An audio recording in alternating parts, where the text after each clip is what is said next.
Every morning you wake up believing you know exactly who you are. You open your eyes, you remember your name. You remember your job, your worries, the argument you had last night. It feels instant. It feels complete. But your brain didn't retrieve that identity. It rebuilt it. In under 2 seconds, working from fragments, guessing at gaps, assembling the fastest available story it could find, and it never once tells you that's what happened. This is the first lie your brain tells you every single day. It is far from the last. Start with the moment right before you're fully awake. You're not asleep anymore. You're not fully conscious either. You're somewhere in between, and your brain is scrambling to patch together a version of reality good enough to hand you. Researchers call this state sleep inertia.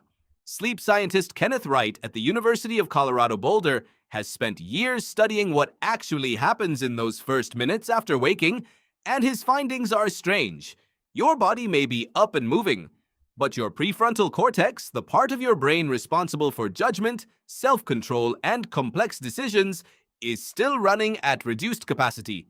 It can stay that way for 15 to 30 minutes. Have you ever made a bad call right after waking up? Answered a message you later regretted? Agreed to something at 6 a.m. you would never agree to at noon? That wasn't fully you. That was a brain still booting up, borrowing confidence it hadn't earned yet. And it's not just your judgment that's compromised. Your entire sense of what just happened to you overnight is quietly being edited. Think about your dreams. You have several every night, most of them during REM sleep. But by the time your alarm goes off, most of that footage is already gone. Sleep researcher Robert Stickgold, who studies memory and dreaming at Harvard Medical School, has shown that dream recall depends heavily on when you wake up relative to your sleep cycle. Wake up mid-dream, and the images are vivid, almost cinematic. Wait even a few minutes longer, and the same dream dissolves, sometimes completely, sometimes into a vague mood with no story left attached to it. Your brain isn't storing those dreams for later.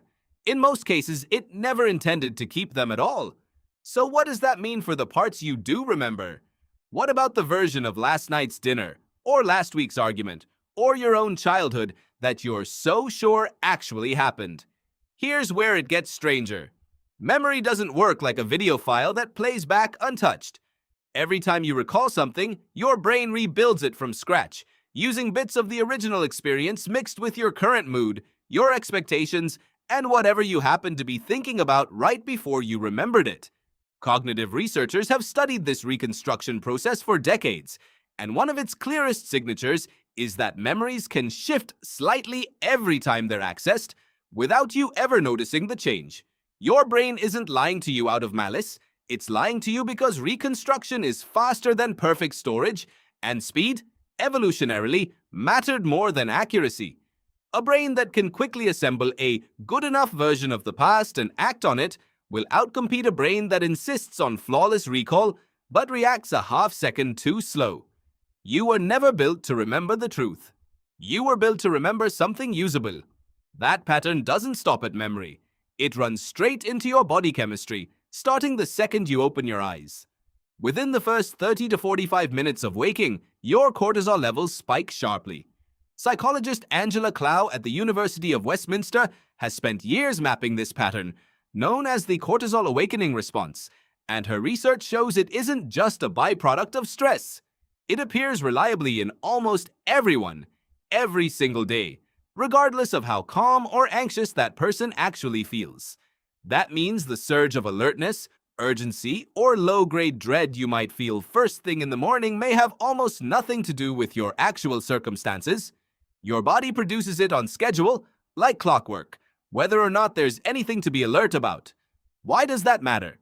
Because you experience that chemical surge as a feeling, and feelings are persuasive. Your brain doesn't hand you a note that says, "This is baseline biology." It hands you a mood and asks you to explain it. So you do. You reach for the nearest plausible story, the emails piling up, the conversation you're dreading, the day ahead. And you mistake a hormonal rhythm for a verdict on your life.